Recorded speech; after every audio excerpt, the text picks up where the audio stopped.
Hey guys, what is up? You know, I just put a video out about gross. What I've done is trucking still worth it. So I'm gonna touch on some things. Seems like things got lost in translation. So we're going to talk about a few things, and yeah, some people really got to the comments and just, boy, they tore me up. They tore me a new one. And all I'm thinking about is that's not what this video is about. Why are you feeling triggered? Everybody wants to tell me why I'm wrong and this is right and this is right and this is wrong. Reading through the comments, I'm just been, I don't know, confused. I mean, some things that trigger people, I just don't understand it. And I think why people get triggered is sometimes they lace the boot up and they think you're talking to them. And I get it, because whenever I hear somebody talking about something, whether it's on a video or in passing, and I'm going through that and I feel that way about me, you know, it's kind of touchy, because the only thing that can really piss you off as a person is something that you secretly harbor and feel about yourself. So I wasn't talking about anybody. I'm confused, guys. But I made a video. If you watched it, if you didn't, I'm gonna pin it in the comments, and go watch that video and then watch this one, because I'm gonna react and give a couple reactions to some of the comments, because man, some people just gave it to me. Good thing I'm not thin-skinned. But so the video was talking about how much money I've put down in this truck and still worth it. And like right now, in the last 10 days, I put down almost $10,000. I just done a reset, and I did a reset last week in between loads, so 2 days was down. So in 8 days, I did that. And it's the secret sauce, as I talked about in that video, guys, is just get in a hot market. Stay in a hot market. Don't do what I did on this load right here. It carried me through the weekend. I was looking at some loads going to Dallas, Houston area, one down to Florida, and I passed on them thinking I was going to get another one. I didn't. The only load that I wanted to get a reset with, carried me through the weekend, brought me down here to Goddard, Kansas, in the middle of nowhere. Anyway, there's not a lot of freight here, so I'm out to deadhead, probably 200 miles out.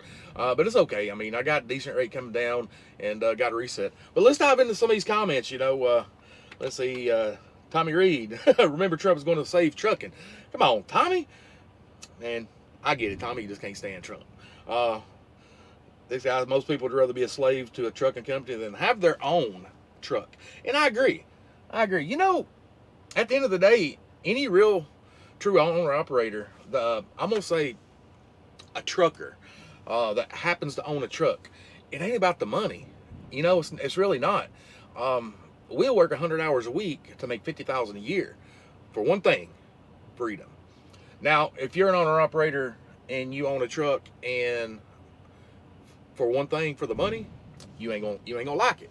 You ain't gonna like it. Sometimes getting is getting, and sometimes the getting is taken away from you.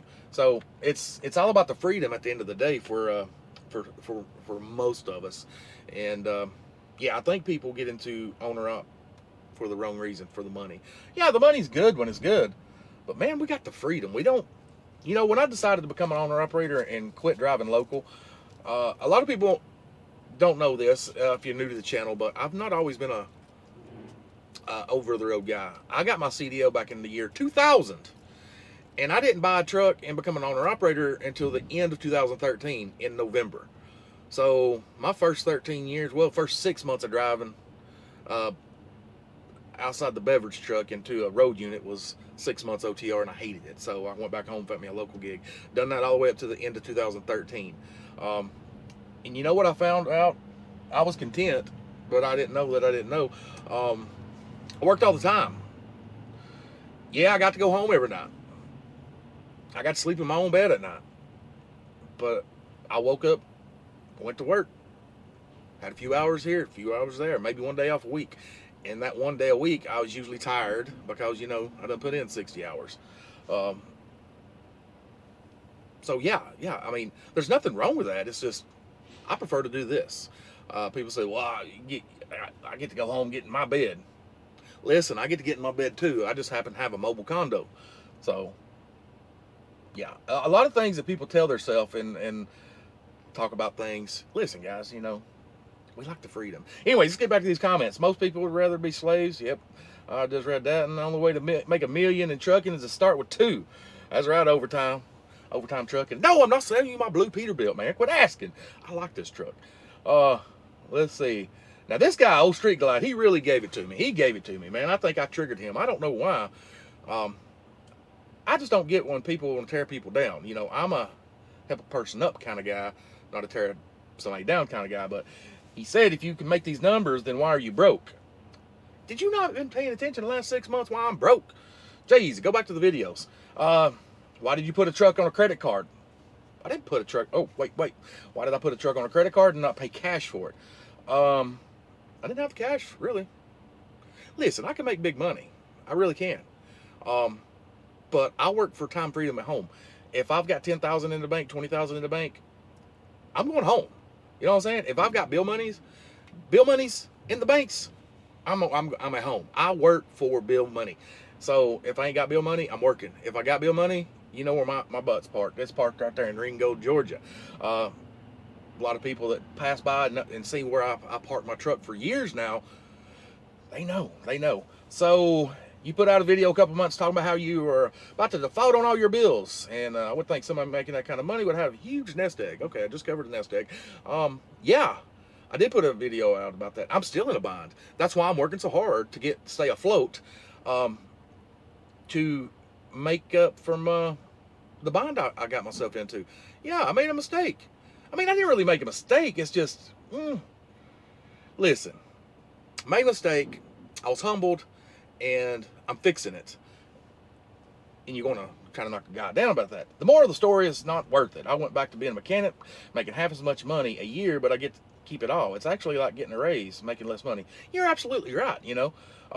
You can make $100 an hour as an owner-operator on average, and after expenses, you might be 30, 40, 50. It just depends on your expenses. Versus getting a job at home, $30, $40 an hour as a mechanic. Yeah, you're just taxed and you get to keep the rest of it.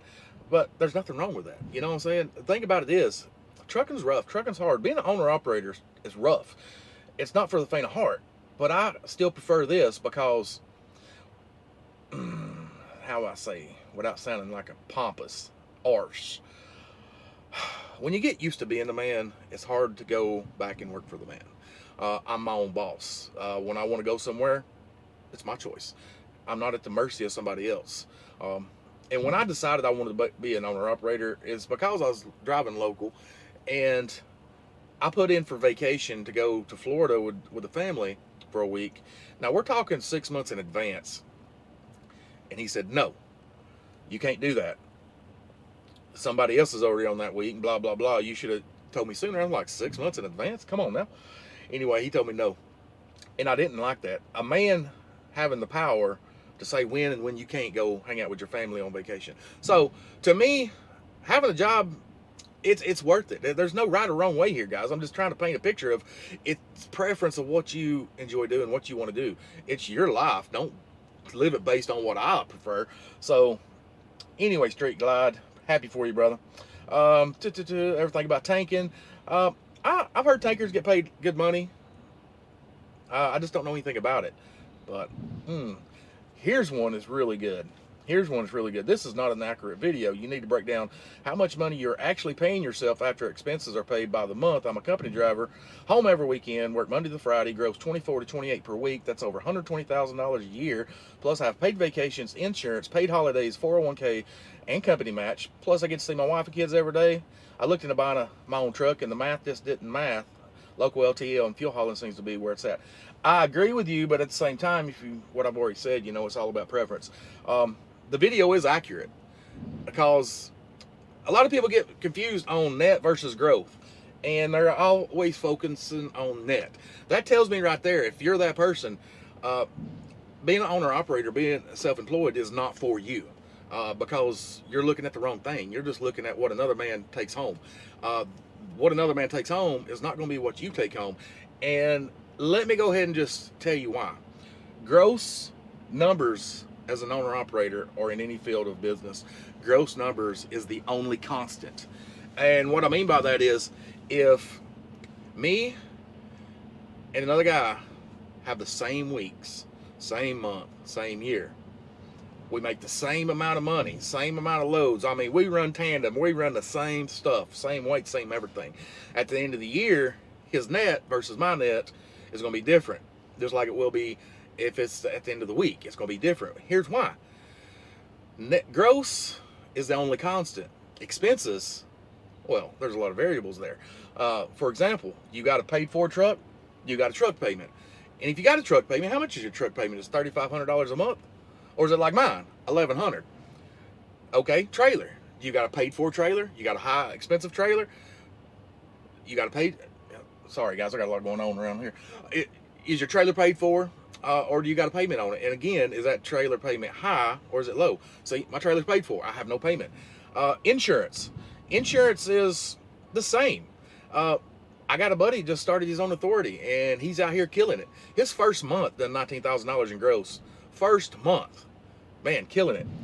He texted me 2 weeks ago, or talked to him about 2 weeks ago. He said, man, I just had my biggest week. He said, I grossed $8,800. Now this is a new guy, but his insurance is like $2,000 a month. Big difference from my insurance. My insurance is like $740. So, you know what I'm saying? Taxes. Why would I put my taxes out there? Because my taxes is going to be different than your taxes. It's just different. You know, I'm married. I still got one dependent. But do I have things to depreciate? And do you have things to depreciate? Taxes, you know what I'm saying? There's so many variables there. So it's kind of foolish and useless to talk about net when you and I could gross the same numbers. And based on all those incidentals and, or not incidentals, just say expenses, we're going to net different. You know what I'm saying? Does that make sense? So that's why I don't talk about net, guys. What about insurance and money for breakdowns, tires, oil, changes, maintenance, blah, blah, blah, I crunch for that. Okay, I think I just touched on that. But I crunched further because another comment said, why don't you add what that insurance costs you? Okay, I crunched the numbers. If you take 700, excuse me, guys. I was getting dry. Talking a little too much. I crunched the numbers just for this video. My insurance, I think it's $740. Because right now I'm paying about $1,200 because I've still got the Kenworth covered. But when I drop the Kenworth off, I think it's around $740.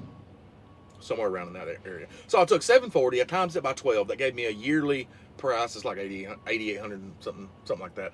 And then I divided that by 365 days. It brought it to $24 a day. And that load that I ran, I had 12 hours and 2 minutes invested in it. So my insurance on rolling down the road, it cost me literally $2 a mile, like 202, something simple. Breakdowns, oil changes. Listen, that there's just given. You know, some people, it's just rule of thumb, but preference. You know, do you put 10% into maintenance? Do you put 20% into maintenance? I really don't have a maintenance fund. I just had a credit line, and when I don't have, my credit line's sufficient, then that means I've got more money in the bank and I can go home. So I run my maintenance on a credit line, and I just pay back my debt. As you know, previous videos mentioned, that's why I'm working so hard and that's how I'm in a bind. I got so much debt. So we're taking care of that. So if you like watching God's miracles happen, stick around the channel because we're making it happen, and yeah, you're going to see me come out of this. I've always best worked for myself, be your own person in the industry. I won't work for nobody. Preach. Get my own investment accounts. I mean, that's another thing. You know, working for somebody with the 401ks is very smart, especially to invest. I just wish I could go back to 18 when I got my first big boy job, and they was going through orientation. Man, this thing's too tight on me. They gave me a small. I can't fit into it. This is for medium. Guys, I'm like 230 pounds, 6'1", 230 pounds, and this right here is for a kid. Anyway, in orientation, they was talking about if you put X amount in, the company matches X amount. By the time 30 years passes, it's going to be X amount of dollars. I wish I would have done that. I wish. But things in the past really don't matter. You got to think about pushing forward. So if you are an owner-operator, I highly, highly, highly suggest you get you a investment fund going. Yes, invest. Let's see. Ricky's son says, I think I've been owner. Oh, I think so. Been owner operator since 2012 and doing good. Don't work as hard as a company driver, make more money. That's true. Big difference between revenue and net profit. Okay, David, we done covered that. This guy's talking about people ripping the trucking community off, and that's true. Let's drive. See, here's a good one. I ran my own authority for 7 years and left to go drive at Walmart. Couldn't be happier. Up to 25 days paid for vacation for your first year. 6% 401k match, stock purchase option, quarterly safety bonuses, average 800, and then gross pay of 2,300 a week, 4 nights a week in the truck and 3 at home. See, guys, listen. If owner operating ain't for you, and you want to drive company, that's a big nugget right there. Walmart's where it's at. And not only just Walmart, you're going to make more money with these private fleets. So don't go to the mega carriers if you want to drive OTR as a company guy. Go to private fleets. There's definitely more money in that. Like back home, my brother drove for Shaw Industries for years. And back then, when I was averaging $40,000 a year, he was knocking down 65 and 70 driving for Shaw Industries. I mean, made way more money than I did. Oh, see, if I had to do it over again, I would find a good company to drive for, maximize my investments in 401k stocks, and be home with my family. There's company drivers retiring with millions to live on.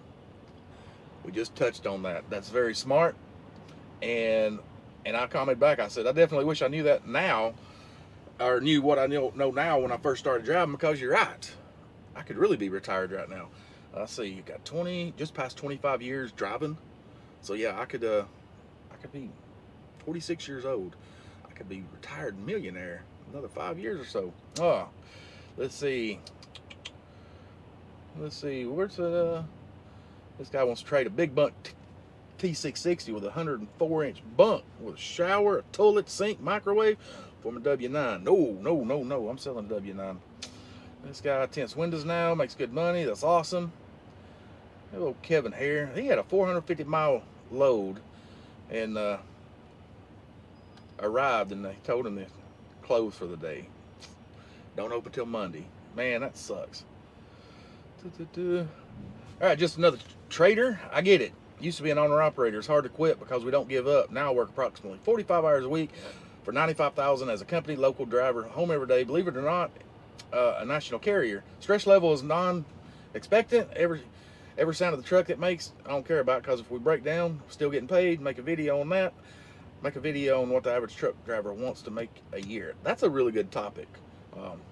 That's a good topic. I might be able to put something like that together. But yeah, again, what he's talking about is the gospel. If you're an owner operator, every little sound, you're like, what's that? But as a company guy, you don't really care. So you know what happens? No stress. What about your take-home pay, Paco? Again, man, that's the same deal. You know, I could talk about that, but I'd have to break it down. Maybe that's a whole video to get to itself, because to find out what my take-home pay is for the last week or the last month, I'd have to crunch in, just like I did with the insurance, and break it down to an hourly rate. I'd have to do that with everything. But I think last week I put about $5,000 in the bank. Again, I'd have to go look. It's really not important. Like I said, gross is the only constant. Here's another guy giving it to me. If MakeCents had the secret sauce, he wouldn't be selling his Kenworth. He's downsizing due to he's not making money. Times are hard. Don't get into becoming an owner operator unless you don't have any kind of payments, or you're going to live on the truck like that chick that bought a truck. I don't know what you're talking about, but I do got the secret sauce. I do. Get in a hot market. Find a load to pick up today, deliver tomorrow. Pick up another load, deliver it the next day. Rinse and repeat. Thursday, Friday, get you a long load to carry you over the weekend. And that's going to put you $6,000, $7,000, $8,000, $9,000. That's the secret sauce. I'm selling a Kenworth because I lost my driver and I was stretched and didn't want to take the risk of putting another driver in this truck and let them get out in the middle of somewhere and break down and be like, sorry, I don't have the money to fix it, blah, blah. So the risk factor there was not in my favor to put another guy in here. So to get back to where I was before I bought this truck, look, I gotta make some sacrifices. Times are hard, man. Made some mistakes. I think that's, can you recalculate the load for insurance per day? That's why I calculated it. Ron, U9U, $2 a day. And Mike Pockpowitz. It is for me. Everyone's goals and outlook on life are different. Yes, sir. That's my dude right there. Let's talk on this for a minute. It's a little sidebar. Hey, love your channel. Our glider semi truck's good. Any well-maintained truck is good. Think about pre-emission or glider trucks. A lot of them's got a lot of miles on them. They're good. I would buy one in a minute as long as it's well-maintained. It just preference, really. 10 or 13 speed. I prefer a 13 speed or an 18 speed. There's nothing wrong with a 10 speed. A matter of fact, I wish I could get a truck with a Super 10 in it. I miss that Super 10. Let's see. Thank you for sharing your knowledge. Do you recommend driving a reefer? What do you run? Dry reefer? I run dry van, but I was just talking to my buddy yesterday, and I'm thinking in the near future, maybe spring, of buying a reefer to go along with my dry van, just to do some long reefer stuff, cross-country stuff. And I got to keep my dry van for show freight, but I'm thinking about getting a reefer, guys. Great info. Thank you, Mario Mora. Now, let's see. If you do math for gallons, if you doing math for gallons a mile, you're already lost. Another thing, if you ain't breaking rules, you ain't making significant money in this. Money to make it worth it. I mean, yeah, no, I agree, but also disagree with you. When money is low, you need to go slow, get more miles per gallon. Example, when I went to Vegas last month, this truck versus my W9, I crunched the numbers. I saved almost $800 round trip in fuel driving this truck. $800, and that's what, 5,000 miles. Big difference, big difference. But if you're specialized and this is where I kind of agree with him. If you're specialized and you're making really good rate per mile, you know what I'm saying? Some people out here is specialized and they're making $3, $4, $5 a mile every time they're rolling, every mile. If you crunch the numbers on MPGs, and I know the Kenworth better than this one as far as the historical years of data. I know if I was under a hot load or it paid really good, I could haul ass, and it's going to cost me 60 cents a mile. Or I could drive slow, it's going to cost me 41, 42 cents a mile. So roughly, let's say 20 cents difference in hauling ass versus going slow. So if you've got a load that pays $2 and you haul ass, you're eating up 20% of your 20 cents of your profit, or 10% of your profit, versus driving slow versus going fast. But if you are getting $3 a mile, guess what? You're still only burning up 20 cents addition. So you're still at $2.80 a mile hauling ass. Does that make sense? So a good rate, it really don't matter. I mean, you're only looking at the difference of plus or minus 20, 30 cents a mile per gallon. So if you get a good rate, haul ass, man. I've been waiting 2 years to buy a truck. I got the money. I've got the experience. Just don't have the profitable have a profitable market. Makes no sense for me to do it now. You're absolutely right, man. Absolutely right. But the thing about it is, now is be a good time to buy a truck. There's a lot out there on the market. You can get a lot of good entry-level trucks pretty cheap, versus when the market's high, the prices of the truck goes up. This is Jose Sanchez, man. Let me tell you something. He commented, the brokers looking at your video, they're going to pay less because you're making too much money. No, that ain't true. That ain't true. You know the real reason brokers pay less money? It ain't because they might watch a video. It ain't because they might watch a video and say, oh, he's making too much money. No, because if I'm standing out in the truck for weeks on end, I should make a lot of money. Even, you know what I'm saying? What's really affecting the rates is people hauling cheap freight. It's been the same thing for years. And a big thing is, I'm going to make a video about that. Oh my God. Is a lot of foreigners. I mean, I'm all about immigration. At the end of the day, everybody in America this land was stolen. We're all immigrants. But when you come over here and you get in a truck and you're coming from a third world, or, you know, coming where the average income is $400 a month, and you can come over here and get in a truck and run for pennies on the dollar and make that, they're going to haul for cheap. A lot of people lives in trucks. That means they don't have a mortgage, they don't have car payments, they don't have kids in school, their families are back home, so they're living in the truck and they're sending money back home to other countries. And what that's actually doing is killing our industry, for one, and it's taking money off the American tables. So that's a really good video topic. So it's not by somebody watching my video. This guy says TMI. Sorry, man. All right, I think I'm gonna sit at that, and none of your business. Oh, $20,000 a month is great unless your expenses are $20,500. Nailed it. All right, guys. I think. Listen, you want to see more of these comments? Man, they tore me up. They tore me up. Go check it out. It's in the pinned video in the comments. Anyways, guys, if you like this video, give me a big old thumbs up. Subscribe if you're not subscribed, as I put videos out on a regular. Thanks, trucking. See you. Bye.